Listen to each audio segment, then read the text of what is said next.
So it seems we had some technical difficulties and it stopped recording right in the middle of me saying something. So welcome to part 2 of the video, which will be shorter because there's not as much to talk about at this point. So we were talking about how, please let me boss you around because I can change your life for the better. Yay! And then other people do it, like President Obama. Change we can believe in.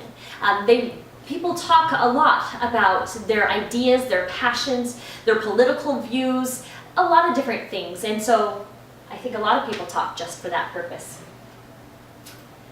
Oops. Oops. Everything got messed around. Oh, that was scary. Okay. Which is the... Okay. Sorry. Next one. The purpose is to play or enjoy the experience.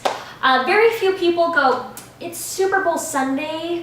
I'm going to be in my room. I'm watching the game. Because it's not fun. They all get together, and look how much fun any situation is when you're talking. Going to a movie theater and a funny movie and you're the only one in the theater, it's not nearly as enjoyable as when you're surrounded by people who are laughing as well.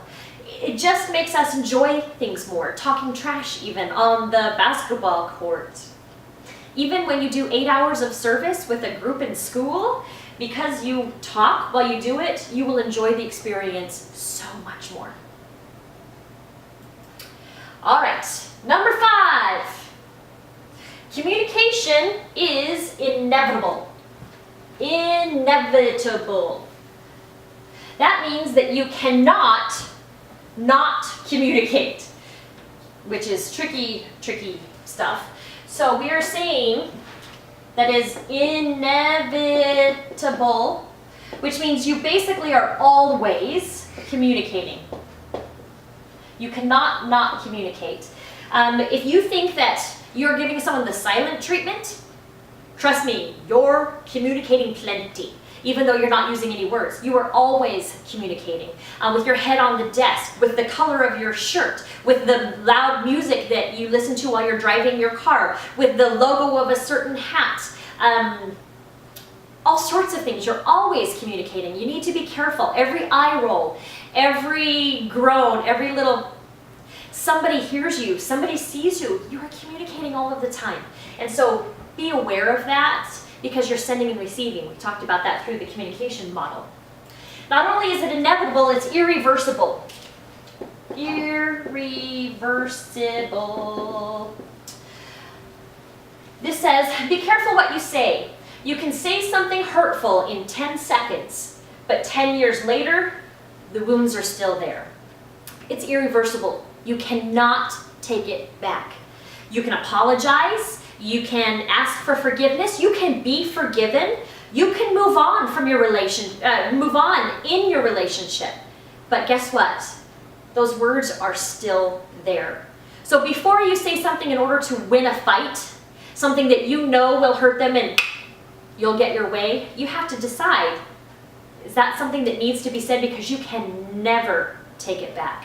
Especially if it's something about their character, about who they are as a person.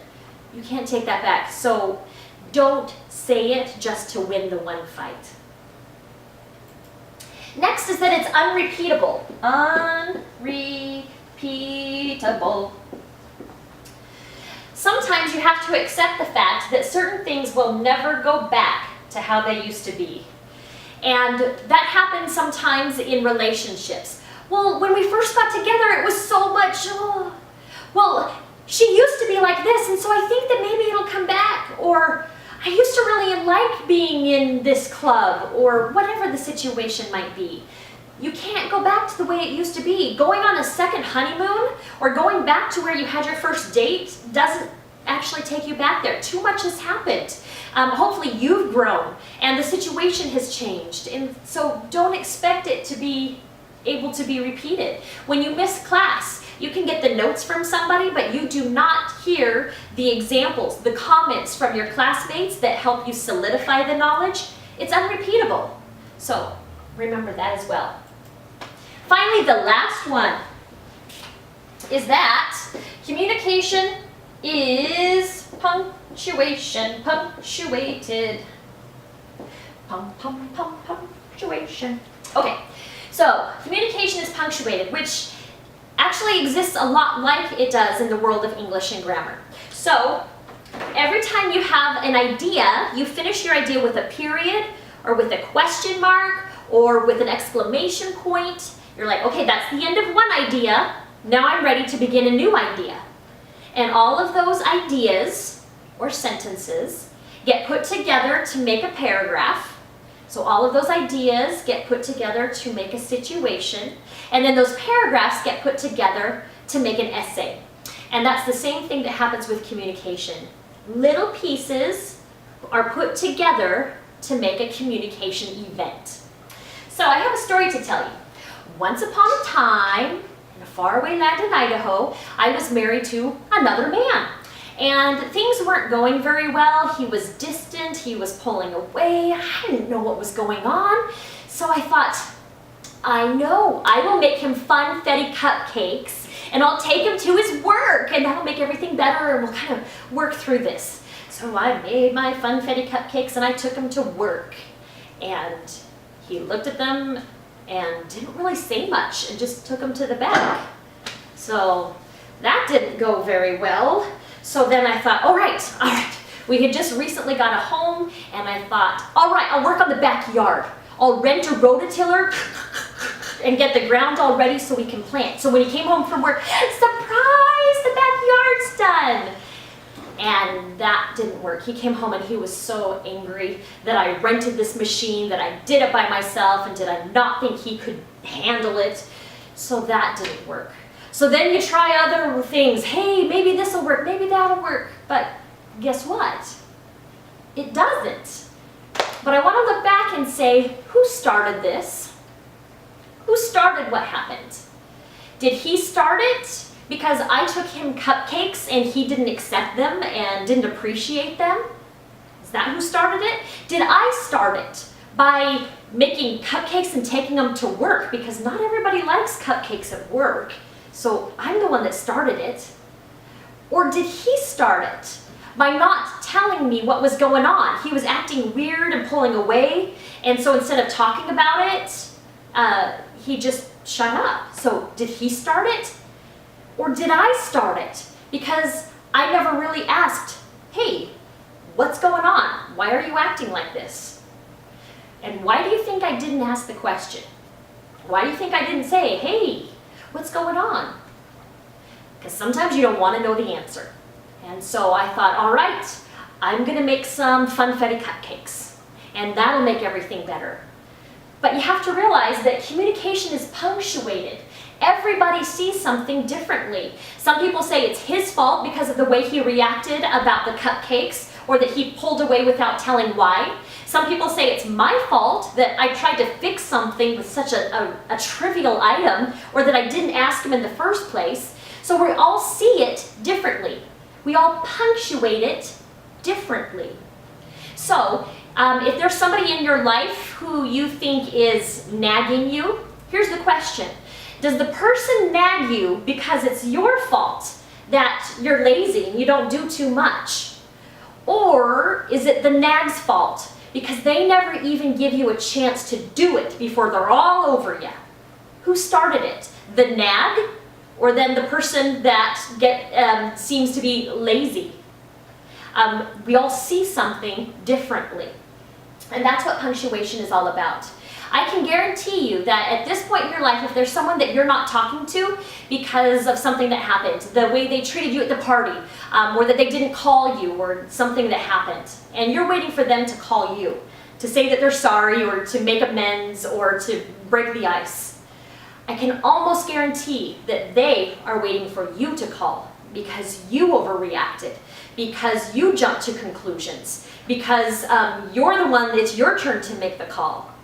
So you have a decision to make again. Do you want to be right and say, I told you so?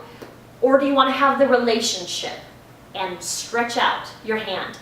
Now, I don't necessarily say that you have to always immediately say, I'm sorry, it's all my fault.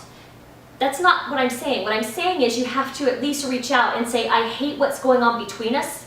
I miss you, and I don't want it to be like this anymore. And then that opens the door door for the conversation. But you have to be willing to make that move because they see it differently. I can guarantee that everyone punctuates it differently. So I have a secret for you. Those of you who are watching this video, which probably won't be all your classmates. So you have a secret and you need to come up to me in class and you need to give me the secret password, which is cupcakes can't cure all. Okay? Cupcakes can't cure all. That's the secret message. And when you say that to me, then I'm going to give you your own cupcake.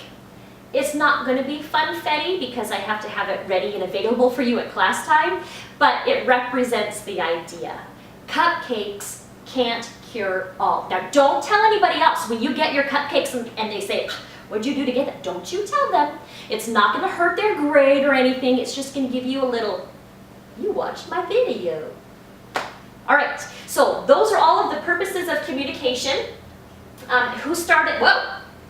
And with this, let me add, thank you, PowerPoint, that the whole cause and effect based on point of view. And I gave you the nagging. So if you were to see this on a quiz, that's what punctuation is a cause and effect based on point of view.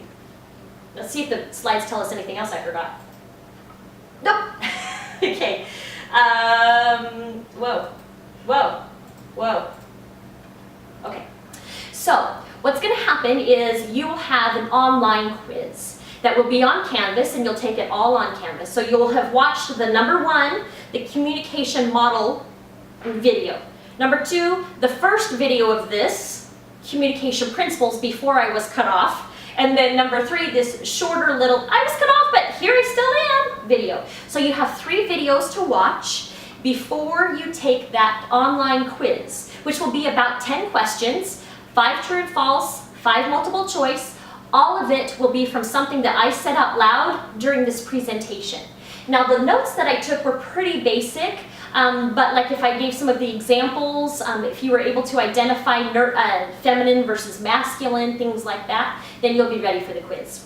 So, welcome to the world of communication. We're going to now learn about all different strategies and all different types.